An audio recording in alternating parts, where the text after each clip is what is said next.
Alrighty, y'all. Hi, happy Thursday. Um, Today we are going to begin Act 1 of Romeo and Juliet. We're going to start it. We're not going to be able to finish it because Act 1, Scene 1 is a little bit on the longer side because it just introduces a lot of characters. If I were you right now, I would have your Who's Who guide that you did on Tuesday up next to you right now. Because as we are reading through this and as you are going through and answering questions, you might forget who a certain character is or every single time that a character comes on, I'm not going to explain who they are, right? Because you have those notes. I'm definitely going to try to every once in a while, but I would have those notes up next to you, okay? Throughout the course of this recording, there are going to be questions that are going to pop up on the left side of your screen. They're going to have to do with what we are reading. At the end of certain acts, not scenes, acts, there will be CCECCs. So make sure that you're paying attention to the reading. You don't have to take notes or anything unless we ask you to throughout the course of this.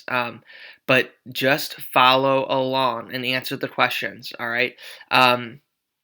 There will not be an exit slip today. All you got to do is just simply follow along with this video, and then you'll be good to go, okay? So I'm not going to give you a ton of context into this story because we've kind of heard about it a little bit already, right? So I want you to keep in mind that this story is performed. It is not necessarily just read like I'm going to read to you today. But also, this is a story about love. It's actually called a tragic love story. And it's one of the first tragic love stories of all time, meaning that it's a love story that, as you guessed it, ends in tragedy, okay? And so basically what we're going to do is as we're reading, there's going to be questions and we're going to be talking through it just like we would as if we were in the room together, okay? I'm going to stop and ask questions and let you think about it and answer those questions, all right? Most of the time it will come in this form. Other times it'll come in the form of a discussion or a Socratic seminar even. There's going to be multiple ways that we're assessing you throughout this unit. And so it is so important that you're actually paying attention to what we're reading. And if you have any questions, you email us because we both know the story. And so we're going to be able to help you in any way that we can. Okay? So this obviously does not look like our book, right? This is just a recording or a copied way that are another a copied copy of our story, okay? Things to note at the beginning of each scene up here, it tells you exactly what is going to happen in this scene, okay? As we go along the side here, it explains essentially every single line. So if I read something and I don't stop to explain it, you can pause the video and look on the side to find out what these words mean, okay? Some of the language is going to be a little bit difficult, but just like the Odyssey, you just got to push through, and that's what we're going to be doing, okay? So let's get started. Act 1, Scene 1. A street fight breaks out between the Montagues and the Capulets, which is broken up by the ruler of Verona, Prince Aeschylus. He threatens the Montagues and Capulets with death if they fight again. And that's where we're going to stop. So, in this scene that we're about to read, Montagues and Capulets, remember they're two families that hate each other, meet up in the street and fight, and it's going to be broken up by the ruler of our setting, Verona, Prince Aeschylus. Okay, so Prince Aeschylus is going to break up this fight. All right? Scene 1. Enter Samson and Gregory with swords and bucklers of the house of Capulet. So Samson and Gregory are two servants from the house of Capulet. All right? So they're both on the same team. Gregory, on my word, will not carry coals. No, for then we should be colliers.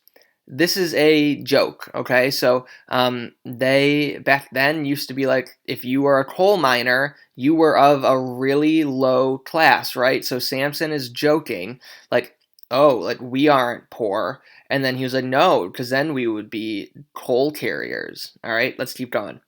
I mean, and we'll be in collar, we'll draw. A, while you live, draw your neck out of the collar. I strike quickly. That was my dog, if you heard that. I strike quickly, being moved. But thou art not quickly moved to strike. A dog of the house of Montague moves me. So if you're like, what is happening? They're going through a scene, like in their head, where a person of the house of Montague comes and basically provokes them to fight. Okay, so when they say like draw or strike, that means that they are getting ready to fight. Okay, he's saying a dog of the house of Montague moves me. So he's saying in my head, like if a Montague finds and strikes me, I'm going to strike back. Okay, so then Gregory says, to move is to stir, and to be valiant is to stand. Therefore, if thou art moved, thou runst away. A dog of that house shall move me to stand. I will take the wall of any man or maid of Montague's. So they're making fun of each other, essentially, saying, like, if there was a guy here, you actually wouldn't fight him. And then he's like, yeah, I would fight him. I would stand up to him. Then Gregory says, that shows thee a weak slave, for the weakest goes to the wall. 'Tis true, and therefore women, being the weaker vessels, are ever thrust to the wall. Therefore I will push Montague's men from the wall, and thrust his maids to the wall. The quarrel, which is a fight, the quarrel is between our masters and us, their men. 'Tis all one. I will show myself a tyrant. When I have fought with the men, I will be civil with the maids. I will cut off their heads. So he's saying, Gregory is saying that this fight should be between the upper hands, right? So the higher people in the house of Montague and Capulet. But Samson is like, we're all one person. I would kill all the men, and then I'd cut off all the heads of the women. Okay? How nice. The heads of the maids? Aye, the heads of the maids, or their maiden heads. Take it in take it in sense thou, or what sense thou wilt. They must take it in sense that feel it. Me they shall feel when I'm able to stand, and 'tis known that I'm a pretty piece of flesh. Okay? So what that essentially means is like the women must be the ones who feel what I do to them. So like he's actually saying I want to kill the women. I don't want to kill the guys in this sense. Okay? 'Tis well thou art not fish. If thou hadst been poor John. Draw thy tool. Here comes the house of Montagues. So he's saying, all right, like put your money where your mouth is. A guy from the house of Montague is coming. So enters Abram. Abram is the key servant from the house of Montague. So all of a sudden on this street, okay, there are two men from the house of Capulet and one from the house of Montague. And when I say the house of Montague, I mean the family, okay? And they are about to fight, okay? So Samson, who's on the Capulet side, says, my naked weapon is out. Quarrel, I will back thee. How? Turn thy back and run? Fear me not. No, marry, I fear thee. Let us take the law of our sides. Let them begin. I will frown as I pass by, and let them take it as they list. Nay, as they dare. I will bite my thumb at them, which is a disgrace to them if they bear it. Okay, so that little scene, okay, so like right here, all right, that was them saying like, oh, like, what do you think they're going to do if we fight them? Like, are you going to run away? No, I won't run away. And then Gregory says, I'm going to just frown at them and let's see, like, if they fight us. And then Samson says, no, no, no, no, no. I'm going to bite my thumb at them, like literally bite their thumb, which is a disgrace to them if they bear it. If you see up here, Bite my thumb means a gesture of defiance. Now, we're in quarantine. I don't want you to touch your face, but I want you to literally picture them like biting their thumb. That is a gesture of defiance. So, my first question for you is, what is the American equivalent of biting your thumb? Okay, so if you see someone on the street back then and you bite your thumb at them, that is like essentially like rude. That is defying them. In America, what do we do that also acts like this? All right. So, it's essentially the middle finger, right? Like when we think of gestures of defiance, if you put your middle finger up, like that is considered a gesture of defiance, okay? This little part is going to get really confusing. I'm going to read it all the way through and then we're going to talk about it, okay? So keep in mind, Abram is from the house of Montague. Samson and Gregory are from the house of Capulet, okay? So Abram says, "Do you bite your thumb at us, sir?" "I do bite my thumb, sir." "Do you bite your thumb at us, sir?" "Is the law on our side if I say I?" And Gregory says, "No." Samson says, "No, sir, I do not bite my thumb at you, sir, but I do bite my thumb, sir." "Do you quarrel, sir?" "Quarrel, sir? No, sir. But if you do, sir, I am for you. I serve as a good as man as you. No better." All right. So what I want you to do is another little box is going to pop up, and I want you to summarize what just happened in this scene, okay? So the scene between Abram, Samson, and Gregory, where they're saying, "Do you bite your thumb at us, sir?" "No, I do not bite my thumb, sir." Okay? What happened? Try and explain. All right. This is like the stereotypical um Shakespearean fight scene, okay? So this is saying like, do you disrespect us? I do disrespect you. Do you disrespect us? And then Samson says to his friend Gregory, "Is the like is the law on my side if I say yes?" And Gregory's like, "No, because in back then you can't fight like in the middle of the street with swords. Like if you kill someone, that's still against the law." And so they're saying, "Do you want to fight me?" "I do." "Do you want to fight me?" "Can I say yes?" "No." "No, I do not want to fight you, but I do fight you." "Do you actually want to fight right now?" "No, I don't."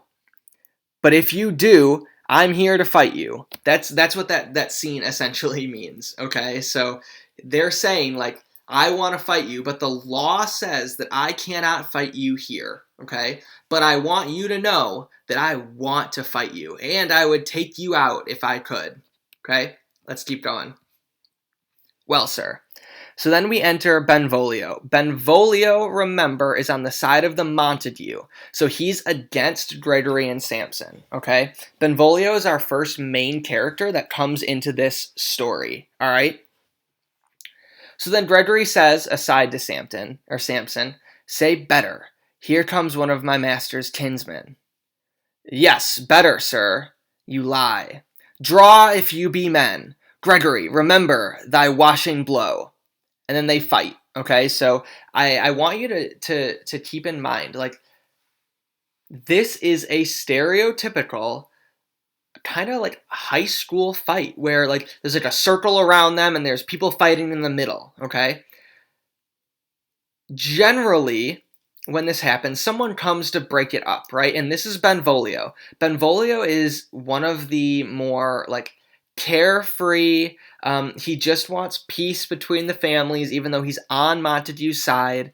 Guys, okay? So he does not want to fight. And he says, "Part, fools," and then he draws his sword. "Put up your swords. You know not what you do."